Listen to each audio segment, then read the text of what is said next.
Hi hello ನಮಸ್ತೆ G Kannada ನ್ಯೂಸ್ಗೆ ಸ್ವಾಗತ. ನಾನು ಯಶೋಧ ಪೂಜಾರಿ. ವೀಕ್ಷಕರೇ, ನಟ ಪ್ರಮೋದ್ ಶೆಟ್ಟಿ ಅಂತ ಬಂದರೆ ಯಾವುದೇ ಪಾತ್ರ ಕೊಟ್ಟರು ಕೂಡ ಆ ಪಾತ್ರಕ್ಕೆ ಜೀವ ತುಂಬಿಸಿ ನಟಿಸುವಂತಹ ಒಬ್ಬ ಅದ್ಭುತ ಕಲಾವಿದ ಅಂತಲೇ ಹೇಳ್ಬೋದು. ಬ್ಯಾಕ್ ಟು ಬ್ಯಾಕ್ ಸಿನಿಮಾಗಳಲ್ಲಿ ಬ್ಯುಸಿ ಆಗಿದ್ದಾರೆ. ಅದರಲ್ಲೂ ಅವರ ಕಾಂತಾರ ಸಿನಿಮಾ ಅಂತೂ ಮರೆಯೋದಕ್ಕೆ ಸಾಧ್ಯ ಆಗೋದೇ ಇಲ್ಲ. ಅಂತಹ ಅದ್ಭುತ ಪಾತ್ರವನ್ನು ಅವರು ಮಾಡಿದ್ದಾರೆ. ಸೊ ನನ್ನ ಜೊತೆ ಇದೀಗ ಲಾಫಿಂಗ್ ಬುದ್ಧ ಸಿನಿಮಾ, ಅವರ ನಟನೆಯ ಲಾಫಿಂಗ್ ಬುದ್ಧ ಸಿನಿಮಾ ಇದೇ ಆಗಸ್ಟ್ 30ಕ್ಕೆ ರಿಲೀಸ್ ಆಗ್ತಾ ಇದೆ. ದೊಡ್ಡ ಮಟ್ಟದಲ್ಲಿ ಸೌಂಡ್ ಕೂಡ ಆಗ್ತಾ ಇದೆ. ಈ ಸಿನಿಮಾದಲ್ಲಿ ಅವರ ಪೋಸ್ಟರ್ ಎಲ್ಲ ಗಮನಿಸ್ತಾ ಇದೆ, ತುಂಬ ಡಿಫ್ರೆಂಟ್ ಆಗಿ ಅವ್ರ ಲುಕ್ ಇದೆ. ಏನು ಏನು ಎತ್ತ ಅಂತ ಅವ್ರನ್ನ ಕೇಳ್ತಾ ಹೋಗ್ತೀನಿ. ಮೊದಲಿಗೆ ಅವ್ರನ್ನ ವೆಲ್ಕಮ್ ಮಾಡ್ತೀನಿ. ಸರ್ ನಮಸ್ತೆ, ಹೇಗಿದ್ದೀರಾ? ನಮಸ್ಕಾರ, ಸೂಪರ್ ಆಗಿದೆ. ನೀವು ಹೇಗಿದ್ದೀರಿ? ನಾನು ಕೂಡ ಸೂಪರ್ ಆಗಿದ್ದೀನಿ ಸರ್. ನಿಮ್ಮ ಲುಕ್ಕು ದಿನದಿಂದ ದಿನಕ್ಕೆ ಬದಲಾಗ್ತಾ ಇದೆ, ವಯಸ್ಸು ಕಡಿಮೆ ಆಗ್ತಾ ಇದೆ.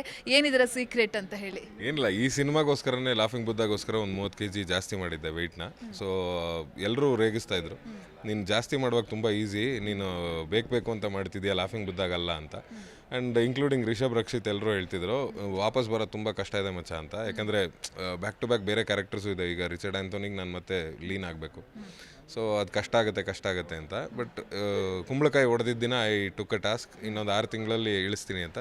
ಸೊ ವಿತಿನ್ 6 months 23 kilos ಇಳಿಸಿದ್ದೀನಿ ನಾನು. ಹೇಗೆ ಸಾಧ್ಯ ಸರ್? ನನಗೆ ಆಫ್ ದಿ ಕ್ಯಾಮ್ರಾ ಕೇಳ್ತಾ ಇದ್ದೆ, ನಾನು ಡಯಟ್ ಗೇಟ್ ಎಲ್ಲ ಮಾಡಲ್ಲ, ಆಟ ಆಡ್ತೀನಿ ಅಂತ ಹೇಳಿದರೆ, ಅಂದರೆ ಸಾರಿ, ಡಯಟ್ ಮಾಡ್ತೀನಿ, ಆಟ ಆಡ್ತೀನಿ, ಅದು ಜಿಮ್ಮಿಗಂತೂ ಹೋಗಲ್ಲ ಅಂತ ಹೇಳ್ತಾ ಇದ್ರಿ. ಹೆಂಗೆ ಸಾಧ್ಯ ಸರ್? ನಿಮ್ಮ ಸೀಕ್ರೆಟ್ ಸ್ವಲ್ಪ ರಿವೀಲ್ ಮಾಡಿದ್ರೆ ನಾವೆಲ್ಲ ಅದನ್ನ ಏನಾದ್ರು ಫಾಲೋ ಮಾಡ್ಬೋದಾ ಅಂತ ಹೇಳಿ. ಏನು ತುಂಬ ದೊಡ್ಡ ಸೀಕ್ರೆಟ್ ಏನಿಲ್ಲ. ಆ್ಯಕ್ಚುಲಿ ನನಗೆ ಡಯಟ್ ಚಾರ್ಟ್ ಕೊಟ್ಟರು. ಫಸ್ಟು ನನ್ನ ವೈಫು ಸಜೆಸ್ಟ್ ಮಾಡಿದ್ದೇನೆ, ಡಾಕ್ಟ್ರ್ ಹತ್ರ ಹೋಗಿ, ಡಯಟಿಷಿಯನ್ ಹತ್ರ ಹೋಗಿ ಅಂತ. ಸರಿ, ಅವ್ರ ಹತ್ರ ಹೋದೆ. ಫಸ್ಟ್ ಡೇಗೆ ಅವ್ರು ಒಂದು ಚಾರ್ಟ್ ಕೊಟ್ಟರು. ಅದೊಂದು 2-3 ಪೇಪರ್ ಇತ್ತು ಉದ್ದುದ್ದಕ್ಕೆ. ಸೊ ಅದು ಏನು ಬರ್ದಿದ್ದಾರೆ ಗ್ರಾಮ್ ಲೆಕ್ಕ ನನಗೂ ಅರ್ಥ ಆಗಲಿಲ್ಲ. ಬಟ್ ನನ್ನ ವೈಫು ಅದನ್ನೆಲ್ಲ ಫಾಲೋ ಮಾಡೋದ್ರಿಂದ ಅವಳಿಗೆ ಗೊತ್ತಿತ್ತು. ಸೊ ಅವಳು ಚೆಕ್ ಮಾಡಿದ್ಲು, ಇದು ನಂಗೆ ಗೊತ್ತು, ನಾನು ಮಾಡಿಕೊಡ್ತೀನಿ ಅಂದ್ಲು. ಫಸ್ಟ್ ಡೇ ಮಾಡಿಕೊಟ್ಲು ಎಲ್ಲ ಟಿಫಿನ್ ಕ್ಯಾರಿಯರು, ಎವ್ರಿ 2 hours ಇಂತಿಂಥದ್ದು ತಿನ್ನಬೇಕು ಅಂತ. ಆಫೀಸಲ್ಲಿ ಕೂತಿದ್ದೆ ಅವತ್ತು, 4-5 ಸಿನಿಮಾ ಕತೆ ಕೇಳೋದಿತ್ತು. ಸೊ ಬ್ಯಾಕ್ ಟು ಬ್ಯಾಕ್ ಕತೆ ಕೇಳ್ತಾ ಇದ್ದೀನಿ, ತಲೆ ಚಕ್ಕರ್ ಬರೋಕ್ಕೆ ಶುರು ಆಯಿತು. ತಿಂತಾ ಇದ್ದೀನಿ, 2 hours ಆದಮೇಲೆ ಅವ್ರೇನೋ ಆ ಬೇಳೆ ಕಾಳು ಇನ್ನೊಂದು ಮತ್ತೊಂದು ಎಲ್ಲ ಬೇಯಿಸ್ಕೊಟ್ಟಿರೋದನ್ನು ತಿಂತಾ ಇದ್ದೀನಿ. ಬಟ್ ತಲೆ ಚಕ್ಕರ್ ಬರೋಕ್ಕೆ ಶುರು ಆಯಿತು. ಸೊ ಐ ಡಿಸೈಡೆಡ್ ಇದು ಯಾವುದು ವರ್ಕ್ ಆಗಲ್ಲ ನಮಗೆ, ಈ ಡಯಟು ಪಯಟು ಎಲ್ಲ ಇದೆಲ್ಲ ನಮ್ಮಂಥವ್ರಿಗೆ, ಅಂದರೆ ನಾಟಿ ಫುಡ್ ತಿನ್ಕೊಂಡು ಬೆಳೆದವ್ರಿಗೆಲ್ಲ ಇದು ಅಂಥೇಳಿ ನೆಕ್ಸ್ಟ್ ಡೇಯಿಂದ I decided my own diet chart. ಬೆಳಗ್ಗೆ 9:30-10 ಗಂಟೆಗೆ ಮನೇಲಿ ಏನು ತಿಂಡಿ ಮಾಡ್ತಾರೆ ಅದನ್ನು ಹೊಟ್ಟೆ ತುಂಬ ಚೆನ್ನಾಗಿ ತಿಂತೀನಿ. ಸಂಜೆ 6 ಗಂಟೆಗೆ ಊಟ ಮಾಡ್ತೀನಿ. ಸೊ ಮಧ್ಯದಲ್ಲಿ ಏನೂ ತೊಗೊಳ್ಳಲ್ಲ. ಆ್ಯಂಡ್ 6 ಗಂಟೆ ಮೇಲೂ ಏನೂ ತೊಗೊಳ್ಳಲ್ಲ. ಪಾರ್ಟಿ ಇದ್ದರೆ 6 ಗಂಟೆಗೆ ಊಟ ಆಗಿರುತ್ತೆ. ಸೊ ಅದಾದಮೇಲೆ ಪಾರ್ಟಿ ಕಂಟಿನ್ಯೂ ಆಗುತ್ತೆ.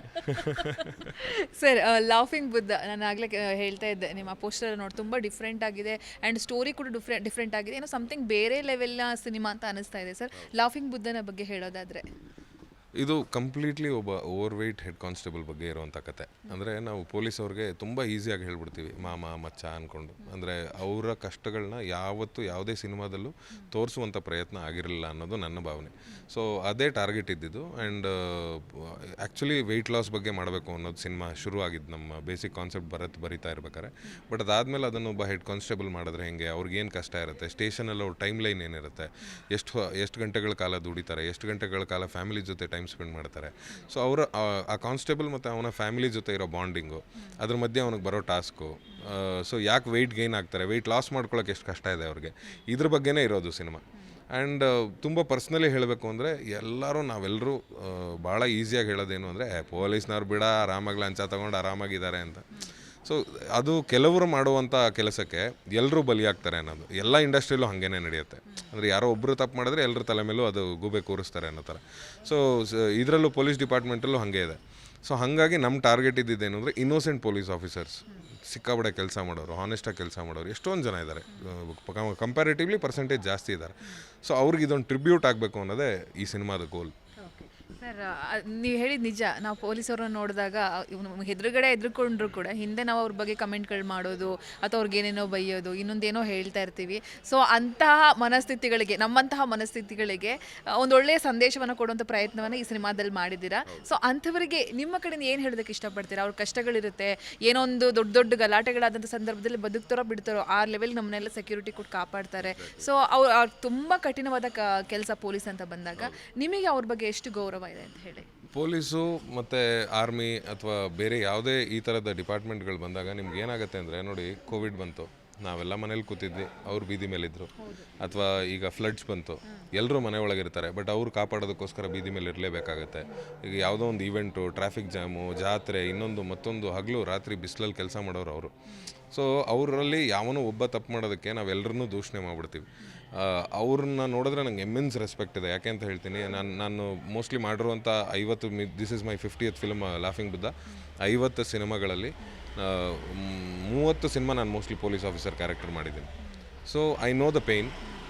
ನನಗೆ ಗೊತ್ತಿದೆ ಆ ಯೂನಿಫಾರ್ಮ್ ಹಾಕೊಂಡಾಗ ನಾವು ಎಷ್ಟು ಸ್ಟ್ರಿಕ್ಟ್ ಆಗ್ತೀವಿ ಅಂತ. ನಾನು ಹೇಳ್ತಿರೋದು, ನಾನು ಪಾತ್ರ ಮಾಡಬೇಕಾದ್ರೆ ಆ ಯೂನಿಫಾರ್ಮ್ ಹಾಕೊಂಡಾಗ ನಾನು ಆ ಜವಾಬ್ದಾರಿನ ಫೀಲ್ ಮಾಡ್ತೀನಿ. ಅಂದರೆ ರಿಯಲ್ ಆಗಿ ಟ್ರೈನ್ ಆಗಿ ಬಂದಿರುವಂಥ ಪೊಲೀಸ್ ಆಫೀಸರ್ಸ್ ಅವ್ರ ಜವಾಬ್ದಾರಿನ 100% ನಿಭಾಯಿಸ್ತಿರ್ತಾರೆ. ಎಲ್ಲದನ್ನೂ ನೆಗೆಟಿವ್ ಆಗಿ ತೊಗೊಳಕ್ಕಾಗಲ್ಲ. ಈಗ ಹೇಳೋದು, ಈಗ ರಾಂಗ್ ರೂಟಲ್ಲಿ ಹೋದ್ಮೇಲೆ ಪೊಲೀಸ್ ಬೈದ ಅಂತ ಪೊಲೀಸಿಗೆ ವಾಪಸ್ ಬೈಯೋದು ಅದು ನ್ಯಾಯನಾ? ಅಲ್ವಾ? ರಾಂಗ್ ರೂಟಲ್ಲಿ ಹೋಗಿರೋದು ನಾನು, ಹೆಲ್ಮೆಟ್ ಹಾಕೊಳ್ಳದೆ ಹೋಗಿರೋದು ನಾನು, ಸೀಟ್ ಬೆಲ್ಟ್ ಹಾಕದೆ ಹೋಗಿರೋದು ನಾನು. ಸೊ ಮಿಸ್ಟೇಕ್ ನನ್ನ ಕಡೆ ಇಟ್ಕೊಂಡು ಪೊಲೀಸವ್ರಿಗೆ ಯಾಕೆ ಬೈಬೇಕು? ಸೊ ಇದನ್ನೆಲ್ಲ ರೂಲ್ಸ್ ಯಾಕೆ ಮಾಡಿದ್ದಾರೆ? ನಮ್ಮ ಸೇಫ್ಟಿಗೋಸ್ಕರ ಮಾಡಿದ್ದಾರೆ. ಸೊ ಈ ಅರ್ಥ ಮಾಡಿಸೋ ಪ್ರೋಸೆಸ್ ಆಗಬೇಕು ಅನ್ನೋದು ನನ್ನ ಇಷ್ಟ. ಅಂದರೆ ಯಾರು ಲಂಚ ಕೊಟ್ಟರೆ ಮಾತ್ರ ಲಂಚ ತೊಗೊಳಕ್ಕೆ ಸಾಧ್ಯ. ಲಂಚ ಯಾರು ಕೊಡ್ತಾರೆ? ತಪ್ಪು ಮಾಡಿದವ್ನು ತಪ್ಪಿಸ್ಕೊಳ್ಳೋದಕ್ಕೋಸ್ಕರ ಲಂಚ ಕೊಡ್ತಾನೆ. ನೀನು ತಪ್ಪೇ ಮಾಡಲಿಲ್ಲ ಅಂದರೆ ಅವ್ನು ಲಂಚ ಯಾಕೆ ತೊಗೋತಾನೆ? You can fight directly. So problem is in people, not in police. So ಇದನ್ನು ತುಂಬ ಚೆನ್ನಾಗಿ ಅರ್ಥ ಮಾಡ್ಕೊಂಡ್ರೆ ಜನ, ಮೋಸ್ಟ್ಲಿ ನಮ್ಮ ಸಮಾಜಕ್ಕೆ ಅದಕ್ಕಿಂತ ದೊಡ್ಡ ಬದಲಾವಣೆ ಬೇರೆ ಏನೂ ಇಲ್ಲ ಅಂತ ಅನ್ಸುತ್ತೆ. ಈಗ ನೀವು ಹೇಳ್ತಾ ಇರುವಾಗ ನನಗೆ ಅನಿಸುತ್ತೆ ಸಿನಿಮಾನ ಮಿಸ್ ಮಾಡಿದ್ರೆ ನಾನು ನೋಡಬೇಕು ಅಂತ ನನಗೆ ಅನಿಸ್ತಾ ಇದೆ. ಆದರೂ ಕೂಡ ಒಂದಷ್ಟು ಜನಕ್ಕೆ ನೀವು ಈ ಸಿನಿಮಾನ ಮಿಸ್ ಮಾಡಿದ್ರೆ ಸಮಥಿಂಗ್ ಏನೋ ಮಿಸ್ ಮಾಡ್ಕೊಳ್ತೀರಾ, ಬನ್ನಿ ಥಿಯೇಟರಲ್ಲೇ ನೋಡಿ ಲಾಫಿಂಗ್ ಬುದ್ಧ ಸಿನಿಮಾನ ಅಂತ ಹೇಳೋದಾದರೆ ಯಾಕೆ ನೋಡಬೇಕು ಅನ್ನೋದನ್ನು ತಿಳಿಸ್ಬೇಡಿ ಸರ್. ನನಗೆ ತುಂಬ ಇಂಪಾರ್ಟೆಂಟ್ ಪಾಯಿಂಟ್ಸ್ ಇರೋದು ಅಂದರೆ, ಈಗ ಲಾಫಿಂಗ್ ಬುದ್ಧ ಸಿನಿಮಾನ ಕಾಮಿಡಿ ಜಾನರಲ್ಲಿ ನಿಮ್ಗೆಲ್ರಿಗೂ ಸರ್ಕಾರಿ ಭಾಳ ಇಷ್ಟ ಆಗಿದೆ ಅಂದ್ಕೊಂಡಿದ್ದೀನಿ. ಸರ್ಕಾರಿಯಲ್ಲೂ ಕೂಡ ನಾವು ಇಡೀ ಶಾಲೆಯನ್ನು ಮುಚ್ಚೋ ಪ್ರೋಸೆಸ್ಸನ್ನು 2 ಗಂಟೆ ಸಿನಿಮಾದಲ್ಲಿ 1.25 ಗಂಟೆ ಅದನ್ನೇ ಹೇಳಿದ್ದೀವಿ. ತಮಾಷೆಯಾಗಿ ಹಡೆ ಮಾಡಿಕೊಂಡು ಲವ್, ಕಿಡ್ಸು, ಇನ್ನೊಂದು ಮತ್ತೊಂದು ಎಲ್ಲದನ್ನೂ ಸೇರಿಸಿ 1.25 ಗಂಟೆ ಹೇಳಿದ್ದೀವಿ. ಲಾಸ್ಟ್ 1/4 ಗಂಟೆ ನಿಮಗೆ ಅನಂತನಾಗ್ ಸರ್ದು ಮೊನೋಲಾಗು ಹೇಗೆ ಒಂದು ಕನ್ನಡ ಶಾಲೆನ ಉಳಿಸ್ಕೊಳ್ಳೋದು ಎಷ್ಟು ಇಂಪಾರ್ಟೆಂಟ್ ಅನ್ನೋದನ್ನು ಸೀರಿಯಸ್ ವಿಷಯ ಹೇಳ್ತೀವಿ. ಜನಕ್ಕೆ ಇವತ್ತು ಹಾಗೇ ಬೇಕು. ಯಾಕಂದರೆ ಅವರೇ ಟೆನ್ಷನಲ್ಲಿ ಕೆಲಸ ಮುಗಿಸ್ಕೊಂಡ್ಬಂದಾಗ ನಾನು ಎಂಟರ್ಟೈನ್ಮೆಂಟ್ ಮಾಡಲಿಲ್ಲ ಅಂದರೆ ಸಿನಿಮಾ ನೋಡಲ್ಲ.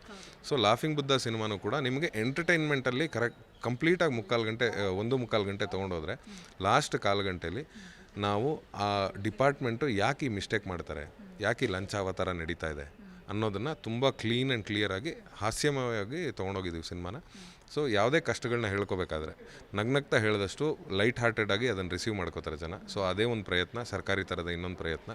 ಸೊ ನನ್ನ ಪ್ರಕಾರ ನೀವು ಯಾರೇ ಬಂದು ಈ ಸಿನಿಮಾ ನೋಡಿದ್ರು ನಿಮಗೆ ನಾಳೆ ದಿನ ಪೊಲೀಸವ್ರ ಮೇಲೆ ಒಂದು ಸಣ್ಣ ಸಿಂಪತಿ ಕ್ರಿಯೇಟ್ ಆಗಿ ಅವ್ರು ಹೇಳುವಂಥ ರೂಲ್ಸನ್ನು ನೀವು ಫಾಲೋ ಮಾಡಿದ್ರೆ ಅದಕ್ಕಿಂತ ದೊಡ್ಡ ಸಕ್ಸಸ್ ಈ ಸಿನಿಮಾದಲ್ಲ. ಸೊ ಹಾಗಾಗಿ ದಯವಿಟ್ಟು ಬನ್ನಿ, ಈ ಸಿನಿಮಾನ ನೋಡಿ. ನಿಮ್ಗೆ ಈಗ ಲಾಫಿಂಗ್ ಬುದ್ಧ ಬಂದಂಥ ನೆನಪಿಗೆ ಬಂದಾಗ, ಸಿನಿಮಾ ಆಯಿತು, ರಿಲೀಸ್ ಆಯಿತು, ಜನ ನೋಡಿದ್ರು, ಪ್ರೀತಿ ಕೊಟ್ಟರು, ಆದರೂ ಕೂಡ ಯಾವತ್ತೊಂದು ನನ್ನ 50ನೇ ಸಿನಿಮಾ ಲಾಫಿಂಗ್ ಬುದ್ಧ ಈ ಒಂದು ಇನ್ಸಿಡೆಂಟ್ ನಂಗೆ ಮರೆಯೋದಕ್ಕೆ ಸಾಧ್ಯನೇ ಇಲ್ಲ ಗುರು, ಸೆಟ್ಟಲ್ಲಿ ಹಿಂಗಾಗಿತ್ತು, ಅಲ್ಲಿ ಹಿಂಗಾಗಿತ್ತು, ಆ ಥರದ್ದು ಏನಾದ್ರು ಇದ್ದರೆ ಝೀ ಮೂಲಕ ಶೇರ್ ಮಾಡ್ಬೋದು ಒಂದು ಒಳ್ಳೆ ಮೆಮೊರಿ ಅಂತ. ಸೆಟ್ಟಲ್ಲಿ ಎವ್ರಿಡೇ ನಾನು ಬೀಯಿಂಗ್ ಎನ್ ಎಕ್ಸಿಕ್ಯೂಟಿವ್ ಪ್ರೊಡ್ಯೂಸರ್ ಮುಂಚೆಯಿಂದನೂ ನನಗದು ಲೆಕ್ಕಾಚಾರ ತಲೆಗೆ ಓಡ್ತಾನೆ ಇರುತ್ತೆ. ರಿಷಬ್ ಫಸ್ಟ್ ಡೇ ಶೂಟು ಮುಹೂರ್ತ ಮಾಡಿ ನಾವು ಶೂಟಿಗೆ ಹೋಗ್ತಾ ಇದ್ದೀನಿ ಮಗ ಅಂತ, ಅವ್ನು ಬೇರೆ ಕಡೆ ಇದ್ದ. ನಾನು ಫೋನ್ ಮಾಡಿ, ಮಗ ಮುಹೂರ್ತ ಈಗ ಮುಗೀತು, ಸೊ ಶೂಟಿಗೆ ಹೋಗ್ತಾ ಇದ್ದೀವಿ ಅಂದ. ನೀನು ಏನು ಬೇಕಾರಾಗಲಿ ಎಕ್ಸಿಕ್ಯೂಟಿವ್ ಪ್ರೊಡ್ಯೂಸರ್ ಕ್ಯಾರೆಕ್ಟರ್ ಪ್ಲೇ ಮಾಡೋಂಗಿಲ್ಲ. ನೀನು ಲಾಫಿಂಗ್ ಬುದ್ಧ ಗೋವರ್ಧನ್ ಕ್ಯಾರೆಕ್ಟರ್ ಮಾತ್ರ ಪ್ಲೇ ಮಾಡ್ಬೇಕು. ನಿನ್ನ ತಲೆಯಿಂದ ಅಷ್ಟನ್ನು ತೆಗೆದು ಆಚೆ ಹಾಕಿ ಫಸ್ಟು. ನಿನ್ನ ಕೆಲಸಕ್ಕೆ ನಾನು 3 ಜನ ಅಲ್ಲಿ ಕಳಿಸಿದ್ದೀನಿ, ಅವ್ರು ಅದನ್ನು ಹ್ಯಾಂಡಲ್ ಮಾಡ್ತಾರೆ. ನನ್ನದೇ ಪ್ರೊಡಕ್ಷನ್ ಇರ್ಬೋದು, ನನಗೆ ಗೊತ್ತಿದೆ ಹೆಂಗೆ ಮೇಂಟೈನ್ ಮಾಡಬೇಕು ಅಂತ. ಇಲ್ಲ ಆ ಹುಡುಗರು ಮೇಂಟೈನ್ ಮಾಡಲಿಲ್ಲ ಅಂದರೆ ಈ ಸಿನಿಮಾಗೆ ನಾನೇ ಎಕ್ಸಿಕ್ಯೂಟಿವ್ ಪ್ರೊಡ್ಯೂಸರು, ನೀನು ತಲೆ ಕೆಡಿಸ್ಕೊಬೇಡ, ನೀನಂತೂ ಆ್ಯಕ್ಟಿಂಗ್ ಬಿಟ್ಟು ಬೇರೆದ್ರ ಕಡೆ ಕಾನ್ಸಂಟ್ರೇಟ್ ಮಾಡಬೇಡ ಅಂತ. So that is a moment where friendship ಎಲ್ಲ ಪಕ್ಕಕ್ಕಿಟ್ರು being a producer, first of all ಅವ್ನು ನನ್ನ ಚೂಸ್ ಮಾಡಿದಾಗಲೇ ನಾನು ಕೇಳಿದ್ದೆ, ಮಗ ನನ್ನ ಮೇಲೆ ಇಷ್ಟೊಂದು ದುಡ್ಡು ಹಾಕ್ತೇನೋ ಅಂತ. ಅವ್ನು ಹೇಳಿದ್ದು, ನಿನ್ನ ಮೇಲೆ ಯಾರೋ ಬೀಪ್ ಅಂತ ಹಾಕೊಳ್ಳಿ, ನಿನ್ನ ಮೇಲೆ ಯಾರೋ ದುಡ್ಡು ಹಾಕ್ತಾರೆ, ಬಳಿ ಮಗನೇ ನನ್ನ ಸಬ್ಜೆಕ್ಟ್ ಮೇಲೆ ಹಾಕ್ತಿರೋದು ಅಂತ. So this is how we are. So ಆ ಮೂಮೆಂಟ್ಗಳನ್ನ ಯೋಚನೆ ಮಾಡಿದ್ರೆ ಇಲ್ಲಿ ತನಕ ಬಂದಿದ್ದೀವಿ. ಆ್ಯಂಡ್ ಅದಕ್ಕೆ ವೆಯ್ಟ್ ಗೈನ್ ಮಾಡಿದ ಪ್ರೋಸೆಸ್ ಆಗಿರ್ಬೋದು, ಅದಕ್ಕೆ ತುಂಬ ಸ್ಟ್ರೆಸ್ ತೊಗೊಂಡಿದೆ ನನ್ನ ಬಾಡಿ.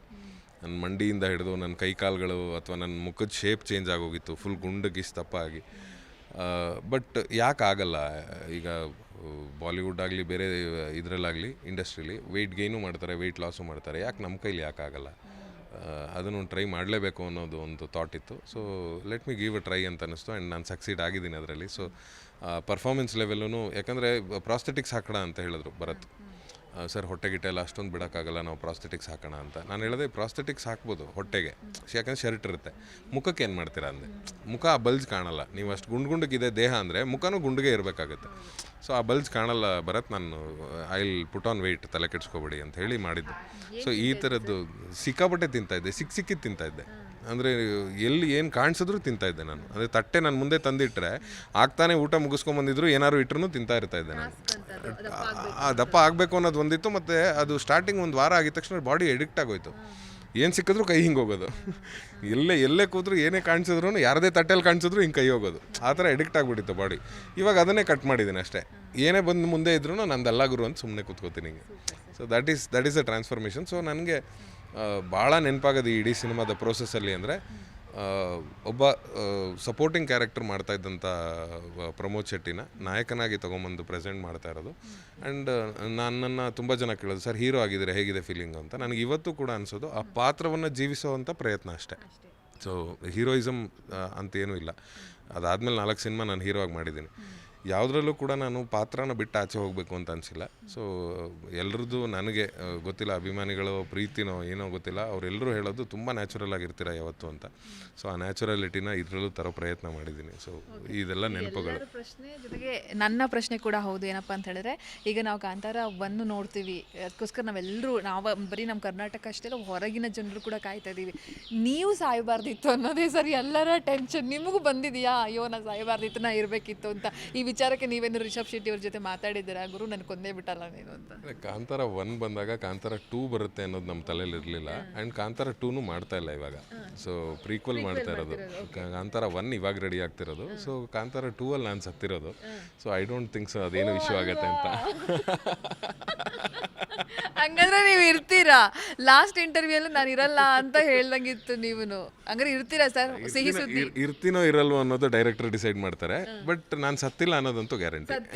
ಸೂಪರ್. ಓಕೆ ಸರ್, ನಿಮ್ಮಿಬ್ಬರ ಗೆಳೆತನದ ಬಗ್ಗೆ ಮೊನ್ನೆ ಅಷ್ಟೇ ಫ್ರೆಂಡ್ಶಿಪ್ ಡೇ ಆಯಿತು. ಸೊ ಯಾವತ್ತೂ ಕೂಡ ನಿಮ್ಮಲ್ಲಿ ಒಂದು ಒಳ್ಳೆಯ ಪ್ರೀತಿ ಇದೆ, ಇಬ್ಬರಿಗೂ ಕೂಡ ಒಂದು ಒಳ್ಳೆ ಕನೆಕ್ಷನ್ ಇದೆ. ನೀವು ಆ ಡೇ 1 ಅವ್ರ ಜೊತೆ ಇದ್ದಂಥವರು. ಏನು ಹೇಳೋದಕ್ಕೆ ಇಷ್ಟಪಡ್ತಾರೆ ಸರ್ ಗೆಳೆತನ ಮತ್ತು ನಿಮ್ಮಿಬ್ಬರ ಗೆಳೆತನದ ಬಗ್ಗೆ? ಏನಿಲ್ಲ, ನನ್ನ ಹೆಂಡತಿ ಡಿವೋರ್ಸ್ ಕೊಡದೇ ಇದ್ರೆ ಸಾಕು ಅನ್ನೋ ಥರ ಇದೀವಿ. ಯಾಕಂದರೆ ಅವರಿಬ್ಬರು ಹೇಳೋದೇನು ಅಂದರೆ, ನೀವಿಬ್ಬರೇ ಸಂಸಾರ ಮಾಡ್ಬಿಡ್ರಪ್ಪ, ನಾವಿಬ್ರು ಯಾಕೆ ನಿಮಗೆ ಅನ್ನೋ ಥರ. ಮೇ ಬಿ ಆ ಫ್ರೆಂಡ್ಶಿಪ್ ಡೇನ ನಾವು ಸೆಲೆಬ್ರೇಟ್ ಮಾಡಲ್ಲ, ಹಂಗಾಗಿ ಜೊತೆಲಿದ್ದೀವಿ ಅನ್ಸುತ್ತೆ. ಫ್ರೆಂಡ್ಶಿಪ್ ಡೇ ಅನ್ನೋದು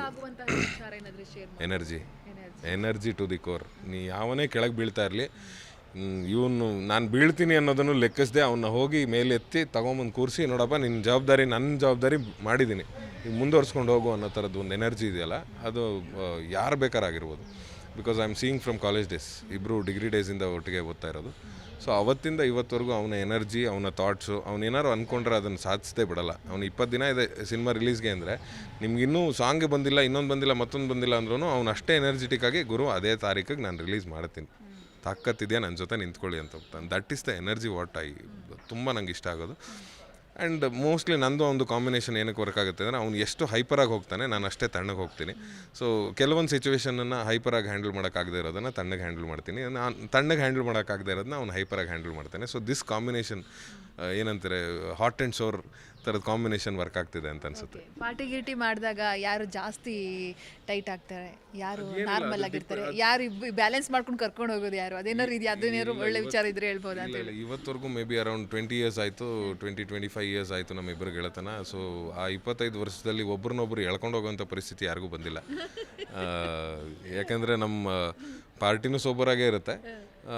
ಬಟ್ ತೀರಾ ಅಂತ ಮಜ್ಜಾ ಮಾಡಿಕೊಂಡು ನಾವೇನೋ ಸೆಲೆಬ್ರೇಟ್ ಮಾಡ್ತೀವಿ, ಸೇಮ್ ಮೇ ಬಿ ಬರ್ಡೇ ಗಿಡ್ಡೆ ಆ ಥರ ಸೆಲೆಬ್ರೇಟ್ ಮಾಡ್ತೀವಿ ಅಂದರೆ ಅದು ನಮ್ಮ ಮನೆಗಳಲ್ಲೇ ಇರುತ್ತೆ. ಸೊ ಅಲ್ಲಲ್ಲೇ ಮಲ್ಕೊಂಡ್ಬಿಡ್ತೀವಿ, ಏನೋ ತಲೆಕೆಡಿಸ್ಕೊಳ್ಳಲ್ಲ. ಓಕೆ ಸರ್, ಕನ್ನಡ ಸಿನಿಮಾ ಏನಾಗ್ತಿದೆ? ಯಾವ ಥಿಯೇಟ್ರ್ಗಳು ಜನ ಬರ್ತಾ ಇಲ್ಲ, ಸಿಂಗಲ್ ಸ್ಕ್ರೀನ್ ಎಲ್ಲ ಕ್ಲೋಸ್ ಆಗ್ತಾ ಇದೆ, ಏನಾಗ್ತಿದೆ? ಹೀಗೆ ಹಲವಾರು ಪ್ರಶ್ನೆಗಳ ನಡುವೆ ನಿಮಗೆ ಏನು ಅನಿಸುತ್ತೆ ಸರ್ ಇದನ್ನು? ಥಿಯೇಟ್ರ್ ಜನ ಬರ್ತಾ ಇಲ್ಲ, ಫ್ರೈಡೇ ಬರ್ತಾ ಇಲ್ಲ, OTTಗೆ ಕಾಯ್ತಾರೆ ಅಂತೆಲ್ಲ ಒಂದಷ್ಟು ಮಾತಾಡ್ಕೊಳ್ತಾರೆ. ನಿಮ್ಗೆ ಈ ವಿಚಾರದ ಬಗ್ಗೆ ನಿಮ್ಗೆ ಏನು ಅನಿಸುತ್ತೆ, ಅದನ್ನು ಹೇಳಬಹುದಾ? ಅಂದರೆ ನಾನು ತುಂಬ ಮುಂಚೆನೂ ಒಂದು ಮಾತು ಹೇಳಿದ್ದೆ, ಎಲ್ಲರೂ ಒಂದೇ ರೀಸನ್ ಹೇಳಬಾರ್ದು. ಜನ ಬರ್ತಾರೆ ಅಂದರೆ ಈ ಕರ್ನಾಟಕದಲ್ಲಿ ಏನಾಗುತ್ತೆ, ಬೇರೆ ಕಡೆಗಿಂತನೂ ಕರ್ನಾಟಕದಲ್ಲಿ ಮೇಜರ್ಲಿ ಎಮೋಷನ್ಸ್ ತುಂಬ ಚೆನ್ನಾಗಿ ಪ್ಲೇ ಆಗುತ್ತೆ. ನಿಮಗೆ ಟಿ ವಿಲಿ ಯಾವುದೋ ತುಂಬ ಅದ್ಭುತ ವಿಚಾರ ಬರ್ತಾ ಇದ್ದರೆ ಜನ ಥಿಯೇಟ್ರ್ ಕಡೆಗೆ ಬರಲ್ಲ. ನಿಮಗೆ ಜೋರಾಗಿ ಮಳೆ ಬಂದರೆ ಜನ ಥಿಯೇಟ್ರ್ ಕಡೆಗೆ ಬರಲ್ಲ. ನಿಮಗೆ ಎಲೆಕ್ಷನ್ ನಡೀತಾ ಇದ್ದರೆ ಜನ ಥಿಯೇಟ್ರ್ ಕಡೆಗೆ ಬರಲ್ಲ. ನಿಮ್ಗೆ IPL ಬರ್ತಾ ಇದ್ದರೆ ಜನ ಥಿಯೇಟ್ರ್ ಕಡೆಗೆ ಬರಲ್ಲ. ವರ್ಲ್ಡ್ ಕಪ್ ನಡೀತಾ ಇದ್ದರೆ ಜನ ಥಿಯೇಟ್ರ್ ಕಡೆಗೆ ಬರಲ್ಲ. ಇಷ್ಟೆಲ್ಲ ಕನ್ಸ್ಟ್ರೈನ್ಗಳ ಮಧ್ಯೆ ನಾವು ಸಿನಿಮಾ ರಿಲೀಸ್ ಮಾಡ್ಬೋದು. ಯಾಕೆ ನಿಮಗೆ August, September, October, November, December ಇಷ್ಟು ತಿಂಗಳಲ್ಲಿ ಮಾತ್ರ ಸಿನಿಮಾಗಳು ಹೈಪರಾಗಿ ಬರುತ್ತೆ ಅಂದರೆ ಬೇರೆ ಎಲ್ಲ ತಿಂಗಳು ನೋಡಿ ಬೇರೆ ಬೇರೆ ಇವೆಂಟ್ಗಳು ಅವರೆಲ್ಲರನ್ನೂ ಬ್ಯುಸಿ ಮಾಡಿಟ್ಟಿದೆ. ಹಾಗಾಗಿ ನಾವು ಈ ಡೇಟಲ್ಲೇ ಬರಬೇಕು, ಬೇರೆ ಪರಿಸ್ಥಿತಿ ಇಲ್ಲ ನಮಗೆ. ಸೊ ಈಗ ಎಲ್ಲರೂ ಹೇಳ್ತಾರೆ ಮಳೆ ಕಣೋ ಯಾಕೋ ಬರ್ತೀರಾ ಅಂತ. ಈ ಮಳೆ ಎಂಡ್ ಆಗಲೇಬೇಕು, ಆಗಸ್ಟ್ 15 ಆದಮೇಲೆ ಕಡಿಮೆ ಆಗಲೇಬೇಕು, ನಮ್ಗೆ ಬರಲೇಬೇಕು ಜನ. ಸೊ ಆ ಎಕ್ಸ್ಪೆಕ್ಟೇಷನ್ ಮೇಲೆ ಹೋಗ್ತಿರೋದು. ಬೇರೆ ವಿಂಡೋಸ್ ಇಲ್ಲ ನಿಮಗೆ ರಿಲೀಸ್ ಮಾಡೋಕ್ಕೆ, ಬೇರೆ ವಿಂಡೋಸ್ ಇಲ್ಲ. ಇಯರ್ ಸ್ಟಾರ್ಟಿಂಗ್ ಅಂತೂ ರಿಲೀಸ್ ಮಾಡೋಕ್ಕಾಗಲ್ಲ. ಬಿಫೋರ್ ಫೆಬ್ರವರಿ ಮಾಡ್ಬೋದು, ಆಫ್ಟರ್ ಫೆಬ್ರವರಿ ನಿಮ್ಗೆ ಟಿಲ್ ಆಗಸ್ಟ್ ತನಕ ನಿಮ್ಗೆ ಸಿನಿಮಾ ರಿಲೀಸ್ ಮಾಡೋಕ್ಕೆ ಆಗಲ್ಲ. ಯಾಕಂದರೆ every year you have lot of events. So ಜನಕ್ಕೆ ಬೇಸಿಕಲಿ ಸಿನಿಮಾ ಅಂದರೆ ಏನು, ಎಂಟರ್ಟೈನ್ಮೆಂಟ್. ಸೊ ಆ ಎಂಟರ್ಟೈನ್ಮೆಂಟ್ ತೊಗೋಬೇಕು ಅಂದರೆ ಅವರು ಅಲ್ಲಿ ಯಾವುದೂ ಎಂಟರ್ಟೈನ್ಮೆಂಟ್ ಇಲ್ಲ ಗುರು, ಟಿ ವಿ ಖಾಲಿ ಇದೆ ಅನಿಸಿದಾಗ ಮಾತ್ರ ಅವ್ರು ಈ ಕಡೆಗೆ ಬರ್ತಾರೆ. ಸೊ ಆ ಬರೋವಂಥ ಟೈಮ್ ಇದು ಆಗಸ್ಟ್, ಸೆಪ್ಟೆಂಬರ್, ಅಕ್ಟೋಬರ್ ಎಲ್ಲ. ಅದಾದಮೇಲೆ OTT ಪ್ಲ್ಯಾಟ್ಫಾರ್ಮು ತುಂಬ ಏನಂತೀವಿ ವೆರಿ ಕಾಮನ್ ರೀಸನ್ ಥರ ಇಟ್ಕೊಂಡಿದ್ದೀವಿ ನಾವು. ಈಗ OTT ಅವ್ನು ತೊಗೊಳ್ಳೇ ಇಲ್ಲ ಅಂದರೆ ಅವ್ನು ಆ ಸಿನಿಮಾ ನೋಡೋಕ್ಕೆ ಥಿಯೇಟರ್ಗೆ ಬರಬೇಕಲ್ಲ. ಈಗ ಬಿಸ್ನೆಸ್ ಡೌನ್ ಆಗಿದೆ, ಯಾರು OTT ಸಿನಿಮಾಗಳು ತೊಗೋತಾ ಇಲ್ಲ, ಇನ್ನೊಂದು ಮತ್ತೊಂದು ಅಂತೆಲ್ಲ ಇದೆ. ಕನ್ನಡ ರೀಜನಲ್ ಫಿಲಮ್ ಅಂತಾರೆ, ತೊಗೊಳ್ತಾ ಇಲ್ಲ. ಎಲ್ಲರಿಗೂ ಬಿಸ್ನೆಸ್ ಡೌನ್ ಆಗಿದೆ, ಎಲ್ಲವನ್ನೂ ಒಪ್ಕೊಳ್ಳೋಣ. ಯಾಕಂದರೆ ಅವರು ಬಿಸ್ನೆಸ್ಸೇ ಮಾಡ್ತಿರೋದು. ಎಂಡ್ ಆಫ್ ದಿ ಡೇ ಅವ್ರೇನೋ ಪ್ರೊಡ್ಯೂಸರ್ನ ಉದ್ಧಾರ ಮಾಡೋದಕ್ಕೋಸ್ಕರ ಅವ್ರ ಚಾನಲ್ ಓಪನ್ ಮಾಡಿಲ್ಲ. ಸೊ ಅವರು ಬಿಸ್ನೆಸ್ಗೆ ಕೂತಿರೋದು, ಅವ್ರದ್ದು ಏನೋ ಬಿಸ್ನೆಸ್ ಡೌನ್ಫಾಲ್ ಇರುತ್ತೆ. ಹಾಗಾಗಿ ನಮಗೂ ಬಿಸ್ನೆಸ್ ಡೌನ್ಫಾಲ್ ಇರುತ್ತೆ. ಒಂದು ಟೈಮ್ ಬರುತ್ತೆ, this is all A cycle. ಹೆಂಗೆ ನಿಮ್ಗೆ OTT ಪೀಕಿಗೆ ಹೋಯಿತು ಹಾಗೆ ಥಿಯೇಟ್ರ್ ಪೀಕಿಗೆ ಹೋಗಿತ್ತು ಮುಂಚೆ. ಸೊ ಈಗ ಮತ್ತೆ ಆ ಥಿಯೇಟ್ರ್ ಪೀಕಿಗೆ ಬರುತ್ತೆ ಅನಿಸುತ್ತೆ. ಯಾಕಂದರೆ theatre experience is completely different. ನಿಮ್ಗೆ ಎಲ್ಲರ ಮನೆಯಲ್ಲೂ ಮಲ್ಟಿಪ್ಲೆಕ್ಸ್ ಥರ ಫೆಸಿಲಿಟಿ ಇರೋಲ್ಲ. ಯಾವುದೋ ಸಣ್ಣ ಪುಟ್ಟ ಟಿ ವಿಲಿ ನೋಡ್ತಿರ್ತಾರೆ, ನೋಡಿ ಬೋರ್ ಆದಾಗ ವಾಪಸ್ ಥಿಯೇಟ್ರಿಗೆ ಬಂದೇ ಬರ್ತಾರೆ. So let us wait. ನಾವು ನಮ್ಮ ಕೆಲಸನ ಹಾನೆಸ್ಟಾಗಿ ಮಾಡೋಣ, ಜನ ಬರ್ತಾರೆ. ತಾರಾ ಬಳಗದ ಬಗ್ಗೆ ಹೇಳಿ ಸರ್. ನಿಮ್ಮ ಯಾರೆಲ್ಲ ಇದ್ದಾರೆ ಲಾಫಿಂಗ್ ಬುದ್ಧದಲ್ಲಿ ಕಂಪ್ಲೀಟ್ ಎಲ್ಲ ತಾರಾ ಬಳಗದ ಬಗ್ಗೆ ಹೇಳಿ ಸರ್. ತೇಜು ಬೆಳವಾಡಿ ನನ್ನ ಪೇರಾಗಿ ಮಾಡಿದ್ದಾರೆ. ಆ್ಯಂಡ್ ಇವರು ಯಾರು ನಮ್ಮ ಉಮೇಶ್ ಸರ್ ಕಮಿಷನರ್ ಪಾತ್ರವನ್ನು ನಿರ್ವಹಿಸಿದ್ದಾರೆ, SK ಉಮೇಶ್ ಅವರು. ಆಮೇಲೆ ಸುಂದರ್ರಾಜ್ ಸರ್ ನನ್ನ ಮಾವನ ಕ್ಯಾರೆಕ್ಟರ್ನ ಪ್ಲೇ ಮಾಡಿದ್ದಾರೆ, ಅಂದರೆ ಹೆಂಡತಿ ತಂದೆ ಕ್ಯಾರೆಕ್ಟರ್ನ. ಸೂಪರಾಗಿದೆ. ಇನ್ನು ಒಂದೇ ಒಂದು ಸರ್ಪ್ರೈಸ್ ಇದೆ, ಅದನ್ನು ನೀವು ಸಾಂಗ್ ಎಂಡಲ್ಲಿ ನಿಮ್ಗೆ ರಿವೀಲ್ ಮಾಡ್ತೀವಿ, ಅದನ್ನು ನೋಡಿದ್ಮೇಲೆ ಹೇಳ್ತೀನಿ. ಓಕೆ ಸರ್, ನೀವು ಇಂಡಸ್ಟ್ರಿಯವರೇ ಆದ ಕಾರಣ ಈ ಪ್ರಶ್ನೆ ನಿಮ್ಮ ಹತ್ರ ಕೇಳಲೇಬೇಕು ಸರ್. ಈಗ ಪ್ರೆಸೆಂಟ್ ನಮ್ಮ ಬಾಕ್ಸ್ ಆಫೀಸ್ ಸುಲ್ತಾನ್ ದರ್ಶನ್ ಅವರ ಪರಿಸ್ಥಿತಿ ಆ್ಯಂಡ್ ರೇಣುಕಾಸ್ವಾಮಿ ಕುಟುಂಬದ ಬಗ್ಗೆ ಅಷ್ಟು ಆ ವಿಚಾರ ಕೇಳಿದಂಥ ಸಂದರ್ಭದಲ್ಲಿ ನಿಮ್ಮ ತಲೆಯಲ್ಲಿ ಏನೇನು ಓಡ್ತು, ಏನು ಹೇಳೋದಕ್ಕೆ ಇಷ್ಟಪಡ್ತೀರಾ ಸರ್? ಲಿಟ್ರಲಿ ಶಾಕಿಂಗ್ ಮೂಮೆಂಟ್ ಅದೆಲ್ಲ ಕೇಳಿದಾಗ. ಯಾಕಂದರೆ ದರ್ಶನ್ ಸರ್ ಮಾಡಿರೋ ಹೆಲ್ಪನ್ನು ನಾವು ನೋಡಿದ್ದೀವಿ, ಅವ್ರು ಸಹಾಯ ಮಾಡಿರೋದನ್ನು ನೋಡಿದ್ದೀವಿ, ಎಷ್ಟೊಂದು ಜನ ಅದ್ರ ಬಗ್ಗೆನೂ ಮಾತಾಡಿದ್ದಾರೆ. And at the same time ಈ ಥರದ್ದೊಂದು ಇನ್ಸಿಡೆಂಟು ಮನುಷ್ಯಂಗೆ 7.5 ಬರುತ್ತೆ ಅಂತಾರಲ್ಲ, ಆ ಥರದ್ದೊಂದು ಇನ್ಸಿಡೆಂಟ್ ಅಂತ ನನಗನ್ಸುತ್ತೆ. ಇಂಟೆನ್ಷನಲ್ಲಿ ಏನೂ ಆಗಿರಲ್ಲ, ಬಟ್ ಆಗಿರೋದಂತೂ ಸತ್ಯ ಅಂತ ಅಕಸ್ಮಾತ್ ಪ್ರೂವ್ ಆದ್ರೂ that is an accident again. So ಏನು ಹೇಳೋಕ್ಕಾಗಲ್ಲ ಈ ಮೂಮೆಂಟಲ್ಲಿ. ನಾವು ರೇಣುಕಾಸ್ವಾಮಿ ಸರಿ ಅಂತಲೂ ಹೇಳೋಕ್ಕಾಗಲ್ಲ, ಯಾಕಂದರೆ ಅದಾದಮೇಲೆ ಸುಮಾರಷ್ಟು ವಿಷಯಗಳು ಬಂತು. ಅವನು ಸುಮಾರಷ್ಟು ಹೆಣ್ಮಕ್ಳಿಗೆ ಅದೇ ಥರ ಮೆಸೇಜ್ ಮಾಡ್ತಿದ್ದ ಅಂತ. ಬಟ್ ಸಾಯುವಂಥ ಇದಲ್ಲ, ಶಿಕ್ಷೆ ಆಗಬೇಕಾಗಿತ್ತು. ಸಾವು ಎಲ್ಲದಕ್ಕೂ ಉತ್ತರ ಅಲ್ಲ. ಹೆಂಗೆ ಬ್ಯಾಲೆನ್ಸ್ ಮಾಡೋದು ಇದನ್ನು? ಅವ್ರು ಮಾಡಿದ್ದು ಸರಿ ಅನ್ನೋಕ್ಕೂ ಆಗಲ್ಲ, ತಪ್ಪು ಅಂತಲೂ ಹೇಳೋಕ್ಕಾಗಲ್ಲ. ಸೊ ಆಗಿದ್ದಾಗಿದೆ. Let us wait for a good result ಅಷ್ಟೇ. ಅವರು ಇಂಡಸ್ಟ್ರಿ ಅಂತ ಬಂದಾಗ ನಾವೆಲ್ಲರೂ ಸಾಥಿಗೆ ನಿಲ್ಲೇಬೇಕಾಗತ್ತೆ, ಜೊತೆಲಿ ನಿಲ್ಲೇಬೇಕಾಗತ್ತೆ. ಯಾಕಂದರೆ ಅವ್ರು ಸಿಕ್ಕಾಪಟ್ಟೆ ಸಿನಿಮಾಗಳು, ಅದರಿಂದ ಬಂದಿರೋವಂಥ ವರಮಾನ, ಅದರಿಂದ ಥಿಯೇಟ್ರ್ಗಳು ನಡೆದಿದೆ. ಇದನ್ನು ಯಾವುದನ್ನೂ ನಾವು ಮರೆಯೋಕ್ಕೂ ಆಗಲ್ಲ. ಅಟ್ ದ ಸೇಮ್ ಟೈಮ್ ಮಾಡಿದ್ದನ್ನು ನಾವು ಇದನ್ನು ಮಾಡ್ಕೊಳಕ್ಕಾಗಲ್ಲ. ಸೂಪರ್ ಕರೆಕ್ಟ್ ಅವ್ರು ಮಾಡಿದ್ದು ಅಂತಲೂ ಹೇಳೋಕ್ಕಾಗಲ್ಲ. ಅದು ಜಡ್ಜ್ಮೆಂಟ್ ಬರುತ್ತೆ, ಅದ್ರ ಮೇಲೆ ಡಿಪೆಂಡ್ ಆಗ್ತೀವಿ ಎಲ್ಲರೂ. So waiting for the positive decision ಅಷ್ಟೇ. ಸರ್, ಇದು ಕೇಳಲೇಬೇಕು. ನಿಮ್ಮನೇಲೂ ನಿಮ್ಮನ್ನು ಪ್ರೀತಿಯಿಂದ ಕಾಣುವಂಥ ಹೆಣ್ಣು ಮಗಳಿದ್ದಾಳೆ ಅಪ್ಪ ಅಂತಂದಾಗ, ನಿಮಗೂ ಅಷ್ಟೇ ಮಗಳು ಅಂತ ಬಂದಾಗ ಆಕಾಶ ಅನ್ನೋ ಥರನೇ ಇರುತ್ತೆ. ಸೊ ಈಗ ನಾವೆಲ್ಲರೂ ಅನುಭವಿಸ್ತೀವೇನಪ್ಪ ಅಂತ ಹೇಳಿ ಈ ದರ್ಶನ್ ಅವ್ರ ವಿಚಾರ ಆದ ಬಳಿಕನೂ ಕೂಡ ಈಗ ಇಂಟರ್ವ್ಯೂ ಮಾಡಿದಂಥ ಸಂದರ್ಭದಲ್ಲಿ ನಮ್ಮನ್ನು ಕೂಡ ಕೆಟ್ಟದಾಗೆ ಬೈಕೊಳ್ಳೋವಂಥದ್ದು, ನಮಗೂ ಸೋಮು ಲೋಮು ಅವೆಲ್ಲವೂ ತುಂಬ ಕಾಮನ್ ಆಗಿಬಿಟ್ಟಿದೆ. ಮತ್ತು ನಮ್ಮಗಳಿಗೆ ಕಮೆಂಟ್ಗಳನ್ನು ಕಳಿಸೋದು, ಬೇಡದ ಕಮೆಂಟ್ಗಳನ್ನ ಕಳಿಸೋದು, ಅದಕ್ಕೊಂದು ಮನಸ್ಥಿತಿ ಅಂತ ವಿಕೃತ ಮನಸ್ಥಿತಿಯೇ ಇದೆ. ಈ ಥರ ಕಮೆಂಟ್ಗಳು ಮಾಡೋದು, ಬ್ಯಾಡ್ ಮೆಸೇಜ್ಗಳನ್ನು ಮಾಡೋವಂಥದ್ದು. ಅಂಥವರಿಗೆ ನೀವು ಒಬ್ಬ ಮಗಳ ತಂದೆಯಾಗಿ, ಹೆಣ್ಣು ಮಗಳ ತಂದೆಯಾಗಿ ಏನು ಹೇಳೋದಕ್ಕೆ ಇಷ್ಟಪಡ್ತೀವಿ? ಆ ವಿಕೃತ ಮನಸ್ಥಿತಿಗೆ ನಿಮ್ಮ ಕಡೆಯಿಂದ ಯಾವ ಥರ ಅಧಿಕಾರ ಇರುತ್ತೆ ಸರ್? ನಿಮಗೆ ಒಂದು ವಿಚಾರ ಹೇಳೋಕ್ಕೆ ಇಷ್ಟಪಡ್ತೀನಿ ನಾನು. ಕಳ್ಳರಿಲ್ಲ ಅಂದಿದ್ರೆ ನಮ್ಮ ದೇಶದಲ್ಲಿ ಪೊಲೀಸೇ ಇರ್ತಾ ಇರಲಿಲ್ಲ. ಸೊ ಈ ಥರದ ಮನಸ್ಥಿತಿಗಳಿಲ್ಲ ಅಂದಿದ್ರೆ ಈ ದೇಶ ಇನ್ನೂ ಆರಾಮಾಗಿರ್ತಿತ್ತು. ಈ ಮನಸ್ಥಿತಿಗಳು ಏನು ಬರ್ತಿದೆಯಲ್ಲ, ಅದು ಅವ್ರ ಅಪ್ಪ ಅಮ್ಮ ಅಥವಾ ಅವ್ರ ಮನೆಯವರು ಅವ್ರನ್ನ ಬೆಳೆಸಿರೋ ರೀತಿ ಅದನ್ನು ತೋರಿಸ್ಕೊಡತ್ತಷ್ಟೇ. ಈಗ ನಾನು ನನ್ನ ಮಗಂಗೆ ಹೇಳ್ಬೋದು, ನೋಡೋ ಹೆಣ್ಮಕ್ಳಿಗೆ ರೆಸ್ಪೆಕ್ಟ್ ಮಾಡಬೇಕು ಅಂತ, ಅಥವಾ ನನ್ನ ತಂದೆ ನನಗೆ ಹೇಳ್ಕೊಟ್ಟಿದ್ದಾರೆ, ನೋಡು ಹೆಣ್ಮಕ್ಳಿಗೆ ರೆಸ್ಪೆಕ್ಟ್ ಮಾಡು ಅಂತ. ಸೊ ಇವತ್ತವರೆಗೂ ನಾನು ನನ್ನ ತಂದೆ ನನ್ನ ತಾಯಿ ಮೇಲೆ ಕೈ ಎತ್ತಿದ್ದೇ ನೋಡಿಲ್ಲ ಅಲ್ವಾ. ಸೊ ನಾನು ಅದೇ ಕಲ್ಚರ್ ಕಲ್ತಿದ್ದೀನಿ. ಬಟ್ ಬೇರೆಯವ್ರ ಮನೇಲಿ ಬೇರೆ ಪರಿಸ್ಥಿತಿ ಇರ್ಬೋದು, ಅವನು ಅದನ್ನೇ ಕಲ್ತಿದ್ದಾನೆ. ಸೊ ನಾನು ಹೇಳೋದೇನು ಅಂದರೆ, ನೀವು ಇವತ್ತೇನು ಕಲ್ಚರ್ನ ಬೆಳೆಸ್ಕೊತಾ ಇದ್ದೀರಾ, ಈ ವಿಕೃತ ಮನಸ್ಥಿತಿನ ನೀವೇನು ಬೆಳೆಸ್ಕೊತಾ ಇದ್ದೀರಾ, ದಯವಿಟ್ಟು ಅದನ್ನು ನಿಮ್ಮ ಮಕ್ಳಿಗೆ ಹರಡುತ್ತೆ, ಅದನ್ನು ಅಲ್ಲೇ ಸ್ಟಾಪ್ ಮಾಡಿ ಅಂತ ನಾನು ಕೇಳ್ಕೊತೀನಿ. ಇವತ್ತೇನಾಗಿದೆ ಸೋಷಿಯಲ್ ಮೀಡಿಯಾದಲ್ಲಿ ಮುಖ ಕಾಣಲ್ಲ, ಏನು ಬೇಕಾದ್ರೆ ಕಮೆಂಟ್ ಮಾಡ್ಬೋದು ಅನ್ನೋ ಥರ ಆಗಿದೆ. ನಾನು ಹೇಳೋದು ಇದು ಫೈನಲಿ ಇದು ಏನು social media is the end of the world ಅಲ್ಲ, ಇದು ಯಾವತ್ತೋ ಒಂದಿನ ಸ್ಟಾಪ್ ಆಗುತ್ತೆ. ಮೇ ಬಿ ನಮ್ಮ ಗೌರ್ಮೆಂಟೇ ಸ್ಟಾಪ್ ಮಾಡ್ಬೋದೇನೋ, ನಮ್ಮ ದೇಶದ ಗೌರ್ಮೆಂಟೇ ಸ್ಟಾಪ್ ಮಾಡ್ಬೋದೇನೋ. ಸೋಷಿಯಲ್ ಮೀಡಿಯಾಯಿಂದ ಹಾಮ್ ಆಗ್ತಾ ಇದೆ ಅಂದರೆ ಅವರೇ ಸ್ಟಾಪ್ ಮಾಡ್ಬೋದು. ಜಸ್ಟ್ ಥಿಂಕ್, ಇವಾಗ ಅಟ್ಲೀಸ್ಟ್ ಕಮ್ಯುನಿಕೇಷನ್ಗೊಂದು, ಎಂಟರ್ಟೈನ್ಮೆಂಟ್ಗೊಂದು ಸೋಷಿಯಲ್ ಮೀಡಿಯಾ ಅಂತಿದೆ. ನಿಮ್ಮಗಳ ಕಾಟಾಚಾರದ ಕರ್ಮಕಾಂಡಗಳಿಂದ ಅದು ಸ್ಟಾಪ್ ಆಗುತ್ತೆ ಫೈನಲಿ ಒನ್ ಡೇ. ಸೊ ನೀವು ಅದನ್ನು ಕಳ್ಕೊತೀರಾ, ಎಂಟರ್ಟೈನ್ಮೆಂಟು ಕಳ್ಕೊತೀರಾ. ಸೊ ಈ ಮನಸ್ಥಿತಿನ ಬೆಳೆಸ್ಕೋಬೇಡಿ, ಅದನ್ನು ಹರಡ್ಲೂಬೇಡಿ. ಬೆಳೆಸ್ಕೊಳ್ಳೋದಕ್ಕಿಂತ ತುಂಬ ಅದ್ಭುತವಾಗಿ ನಾನು ಹೇಳೋಕ್ಕೆ ಇಷ್ಟಪಡೋದು, ದಯವಿಟ್ಟು ಅದನ್ನು ಹರಡಬೇಡಿ. ನೀವು ಮಾಡೋದನ್ನು 10 ಜನ ಓದ್ತಾರೆ ಕಮೆಂಟ್ಸು, ಅದೇ ಕಮೆಂಟನ್ನು ಅವರು ಮಾಡೋಕ್ಕೆ ಶುರು ಮಾಡ್ತಾರೆ. ಸೊ ಆ ಥರದ ಮನಸ್ಥಿತಿನ ಹರಡಬೇಡಿ. ಆ್ಯಂಡ್ ಫಸ್ಟು ಅಮ್ಮಂಗೆ ರೆಸ್ಪೆಕ್ಟ್ ಮಾಡೋದು ಕಲೀರಿ, ಆಟೋಮೆಟಿಕಲಿ ಎಲ್ಲ ಚೇಂಜ್ ಆಗ್ತಾ ಹೋಗುತ್ತೆ. Super sir. Finally August 30 laughing Buddha ಥಿಯೇಟ್ರಿಗೆ ಬರ್ತಾ ಇದೆ. ನಾವೆಲ್ಲರೂ ಕೂಡ ಥಿಯೇಟ್ರಿಗೆ ಒಂದು ಸಿನಿಮಾ ನೋಡಬೇಕು ಅಂತ ಅದ್ಭುತ ಸಿನಿಮಾ. ನೀವು ಇಲ್ಲಿ ಬೆವರೆಲ್ಲ ರಕ್ತನೇ ಹರಿಸಿದ್ದೀರ ಅಂತ ಅನಿಸುತ್ತೆ. ಸೊ ಫೈನಲಿ ಜನರಿಗೆ ಹೇಳಿ ಸರ್, ಥಿಯೇಟ್ರಿಗೆ ಬಂದು ನೋಡಬೇಕು ಅಂತ ನಿಮ್ಮ ಕಡೆಯಿಂದ. ಥಿಯೇಟ್ರಿಗೆ ಬನ್ನಿ. ಏನಕ್ಕೆ ಅಂದರೆ ಆ ಥಿಯೇಟ್ರ್ ಎಕ್ಸ್ಪೀರಿಯೆನ್ಸು ನಾನು ಹೇಳಲ್ಲ, ಅಂದರೆ ನಾನು ಸಿನಿಮಾ ಮಾಡಿದ್ದೀನಿ ಥಿಯೇಟ್ರಿಗೆ ಬನ್ನಿ ಅಂತಲ್ಲ. ಥಿಯೇಟ್ರ್ ಎಕ್ಸ್ಪೀರಿಯೆನ್ಸ್ ಏನಿದೆ ಅದು ನಿಮಗೆಲ್ಲೂ ಸಿಗಲ್ಲ. ಮನೇಲಿ ಕೂತ್ಕೊಂಡು ನಂದು ಹೋಮ್ ಥಿಯೇಟ್ರ್ಗಳಿದೆ. ನಾನು ಮನೇಲಿ ಕೂತ್ಕೊಂಡು ನೋಡಿದಾಗಲೂ ನಂಗೆ ಆ ಸ್ಕ್ರೀನಿನ ವೈಬು, ಆ ಜನರ ಜೊತೆ ನೋಡೋವಂಥದ್ದು, ಆ ಶಿಳ್ಳೆ ಚಪ್ಪಾಳೆ, ಆ ಕಿರ್ಚಾಟ ಕೂಗಾಟ, ಮಧ್ಯದಲ್ಲಿ ತೊಗೊಂಬರೋದು ಒಂದು ಪಾಪ್ಕಾರ್ನು.